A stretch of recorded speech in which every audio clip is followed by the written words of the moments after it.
Look, when you get big enough that Tom Brady slaps you with a copyright, that's okay. Yes, sir. That is all right. What's going on, everybody? This is Chris Fox with Yards After the Catch. Brought in some more backup today from the Fourth and Flex. Love these guys over there. It's Bandy. What's going on, Bandy? What's happening, brother? Thanks for having me, man. Hey, thanks for coming on. So we hooked up with your co-host Trey, and we did ADP, running back ADPs. So I figure, hey, let's do the same thing with quarterbacks and see who's going high, who's going low, and it would be nice to look back at it and see how it changed after mock draft season or as mock draft season progresses, right? 100%. Absolutely. Yes, hey, speaking of drafting, look, draft day dice right there. If you want to like throw your draft completely off the rails, this is how you do it. Draft day dice. Grab yourself a set of these. Hey, you know what? If you go subscribe to Armchair Athletics down there at the bottom, there's a good chance we'll just send you a set. So go down there, subscribe. Everyone who subscribes is entered in contests and giveaways for money, cash prizes, etc. Go subscribe today. While you're over there, you'll see Fourth and Flex videos. Follow it to their channel. Subscribe to them as well. Because those guys are awesome. Otherwise, we wouldn't have them on the show, right? All right, guys, let's get into it. I know you guys are mock drafting. I know you're seeing where people are going, where they're not, and we all know that that's all going to change come your actual draft day. But you can also pick up on some trends. So right out the gate, obviously, QB1 is going to be Josh Allen. Back-to-back seasons as QB1, 24.6 average per game, number one in the game. No one finishes a top 3 QB all season more than Josh Allen. I mean, this is where he should go, right, Bandy? I mean, 100%. I mean, last year, 4,407 yards, 36 touchdowns, 15 interceptions. Josh Allen is I mean, the man. I mean, he's the guy to go first. His numbers are a little worse than they were last year, but I mean, to my eyes, he's getting better every year. Yeah. And you got to watch for the regression. Everybody has that regression year and stuff like that. But I think the funnest thing, especially from a fantasy aspect, the funnest thing with Josh Allen is when he pulls that ball down. Because if you didn't know, a kid can run. Number 2 is interesting to me. Number 2 right now is Patrick Mahomes, and I can see that in past years. He lost Hill, picked up Juju. I don't think that's an even trade, but you know, it's not like he just lost his receiving core. Still has Kelsey. Number 2, how are you feeling about number 2 with Mahomes?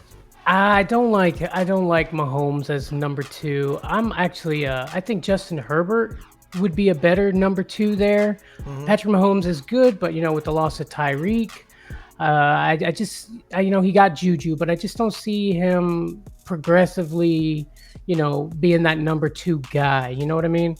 Yeah, no, 100%. Career high in interceptions last year at 16. You know, and that's trying to force the ball downfield. Now he's going to have to, you know, shove it into Juju's hands. Still got Kelsey as his, you know, safety blanket, but as the options get worse, the defenses get better, it seems like. You brought up Herbert. He's coming in at number 3 right now, 3rd in touchdowns last year, 3rd in points per game last year. As many top 5 QB per week as Allen and Brady last year. You know, he's got ridiculous weapons. He's just got a great team. Everybody's real up on Eckler. Eckler's going top 5 at the running back position. You know, you've got a beautiful receiving core as long as they stay healthy with Allen and Williams. I mean, how you feeling about? You already said he should be number 2, so. I really like Herbert. I mean, he threw for 5,014 yards, 38 touchdowns.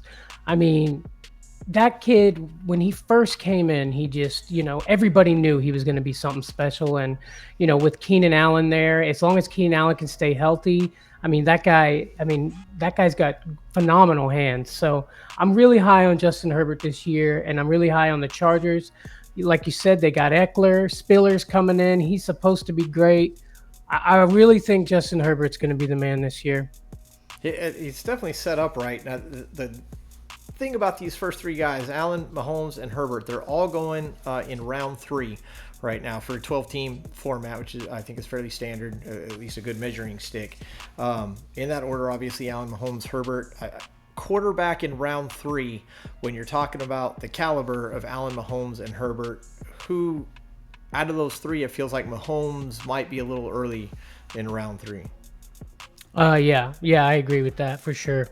I'm not sure I take a QB in. Would you, if you had a shot at Allen in round 3? Are you going to be looking at him, or are you still going somewhere else? No way. Yeah. I don't get the quarterback till a little bit later. You could still get a great quarterback later rounds. Not super late, obviously, but yeah, you know me. I'm looking for Brady in the 5th or something like that. If I can grab him. Yeah, I'm the same way. I'm more of a little late round quarterback, but someone's going to get Allen. They're probably going to take him in the 3rd round. Mahomes. I saw Mahomes go in the first round last year. I saw him go in the 2nd round a lot. Yep. So if Allen is now the new replacement there, I definitely you're going to think you could see Allen, going in those first 2 rounds pretty consistently across drafts once we get to that season. Yeah, because if you want Allen, you have to get him early, because if you don't, somebody's gonna. Yeah, it's one of those things you just can't wait on when you're talking about people like that. Which brings us to number 4, Lamar Jackson. Lamar Jackson right now, current mock drafts, ADP, all that, going number 4, going number 49 overall. So that's a 5th round, first pick in the 5th round. And again, it seems a little early to me because you're banking on which Jackson you're going to get, right?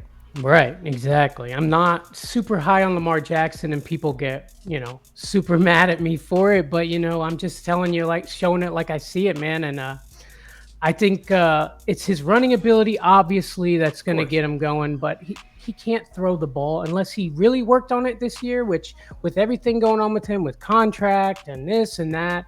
I mean, when does he have time to really work on that throw? You know what I mean? Yeah. And he lost Marquise Brown, so they're saying Rashad Bateman's going to be the guy, but who you want is the guy. I don't know. Exactly. That's the thing.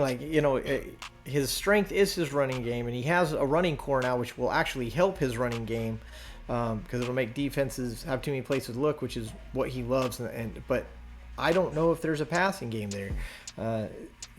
Hollywood's gone, Watkins is gone. I mean, like I said, Bateman's the man now. Nothing against Bateman, but definitely we haven't seen we haven't seen enough from Bateman to judge what he's going to be yet.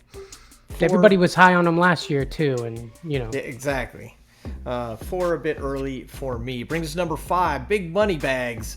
Moneybags Murray coming in ADP number 5, going 59th overall. Puts him 6th round, or 5th round, excuse me. And here's what I don't like. Well, I'm gonna let you go first on Murray. I'm gonna tell you why I'm not happy with Murray at 5. The thing about Kyler Murray is, he's gonna be good. He's gonna be great the first half of the season, but when you really need him, when it comes down to it, at the end of the season, it's when he always declines. So you can't count on him when it counts for the fantasy playoffs. So I'm really not as high on Kyler, but yeah. Here's what I don't like. Number 1, he took Hollywood. So it's funny we're going from Lamar to Murray. Lost Hollywood, got Hollywood. I don't know that that's a great thing. I think it's just kind of a push, right?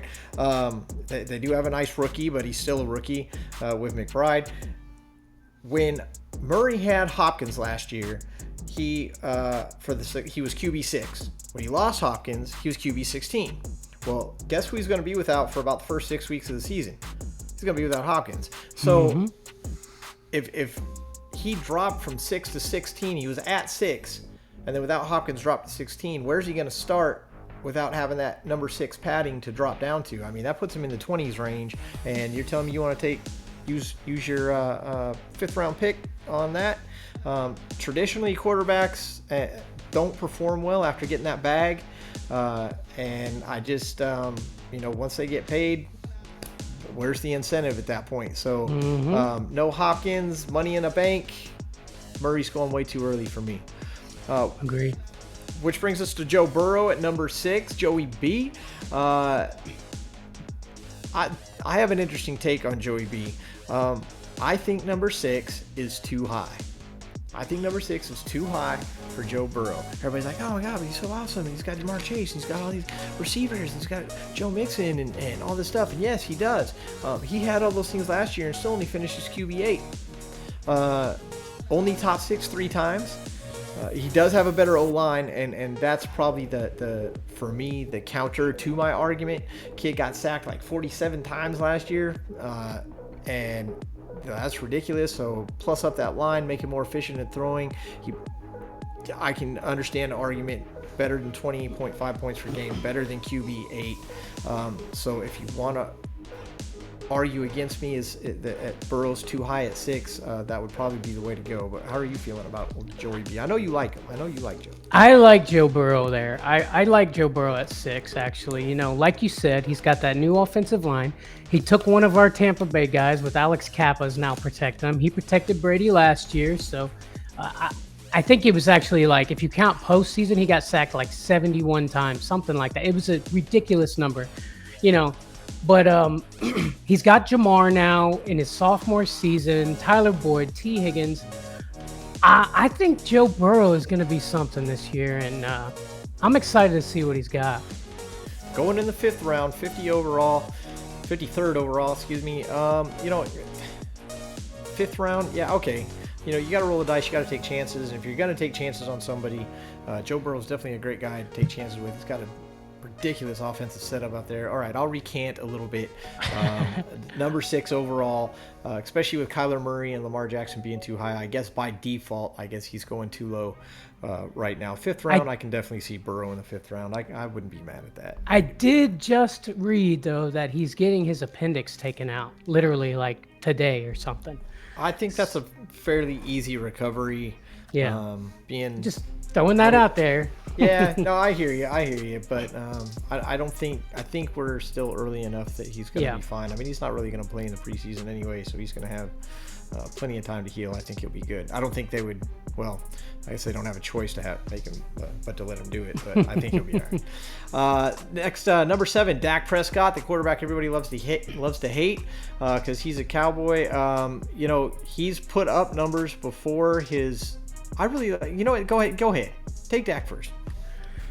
Let's see. Dak Prescott last year, 4,449 yards, 37 touchdowns, 10 interceptions. Not terrible. The problem with Dak not have double digits is that sometimes he looks great. He looks phenomenal. He's doing all the right things. And then other times it's like he's laying a goose egg, man. He's just not doing anything. He's just like accepting defeat. I tell you, he always looks like he's giving it his all, like emotionally and stuff. And maybe he gets drained from all that. I don't know if I like him like that high though. Yeah, I hear you, but here's the thing about Dak. No more Cooper, which I think is actually a good thing. I think CeeDee Lamb, I think that really sets CeeDee up nice. The bad thing is he lost some key offensive line pieces, and this is why I'm down on Dak, because he lost those offensive line pieces. That's gonna bring down. Put him under more pressure, bring down Zeke's production, bring down Pollard's production. They're going to be forced to pass more, and it's a lot easier to defend that. And so I see Prescott's numbers going down. But let me ask you this. Let's be fair about it. Would you rather have Prescott or Kyler Murray? Oof, tough one. I think I would probably go Dak just because I think he could perform for a longer period of time. Like I said with Kyler, he worries me at the back half of the season. So I think if I had to go, I'd go Dak over Kyler. Prescott or Lamar Jackson? I guess I'm going to go Lamar on this one, as much as really? It hurts me. Yeah, but just because with that running upside, I think Lamar's the right call there. Yeah, I'm not doing it. I'm taking Prescott. The thing I do like about Prescott also is being in that Cowboys offense. There is an expectation to perform and an expectation to win, and so I think he's going to get a lot more opportunities, at least, to put up the numbers. If it pays off or not, that's really the question that you always run into. Rounding out our part 1, if you will, of QB ADPs, because we're calling this kind of like the upper tier, not necessarily of talent, but again, according to ADP. So if quarterbacks are going from rounds 1 to 5, 1 to 6, somewhere in there, like people are expecting a lot out of them, and we're rounding that out with Jalen Hurts, and I'm not really surprised that we're finishing this top top round, this top part with Jalen Hurts. I mean, look, the guy finished at QB6, and that was with the injury in the last 3. He was averaging almost 60 yards a game before he got injured. Those last 3 games, he dropped down to 30. So you see the difference between a healthy and an unhealthy Hurts. But now he's got A.J. Brown, and people are really, really up on A.J. Brown. And I think people are giving A.J. Brown a little too much credit. I don't think A.J. Brown and Jerry Rice match up yet. I don't think he's a Randy Moss, but he's definitely an upgrade from what they had. It definitely brings something bigger and into the offense to take some pressure off Jalen. The running game is always going to be kind of an issue, which I think is why Jalen runs so much, but he does it effectively. And so him going in the top 5, you're taking a chance, but I think it's a chance that could pay off.